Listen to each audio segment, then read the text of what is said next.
ময়মনসিংহের ভালুকায় বজ্রপাতে তালগাছে অগ্নিকাণ্ডের ঘটনা ঘটেছে। পরে খবর দেওয়া হয় ফায়ার সার্ভিসকে। শনিবার রাত ৯টার দিকে উপজেলার হবিরবাড়ি ইউনিয়নের শিরির চালা গ্রামের একটি তালগাছে এ অগ্নিকাণ্ডের ঘটনা ঘটে।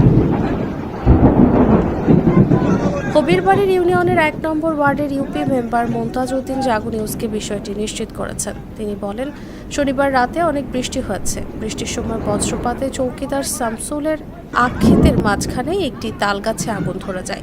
আগুন আখক্ষেতে ছড়িয়ে পড়ার আশঙ্কায় ফায়ার সার্ভিসকে খবর দেওয়া হয়। পরে ফায়ার সার্ভিসের কর্মীরা এসে আগুন নেভান। আমি এমন ঘটনা জীবনে প্রথমবার দেখলাম।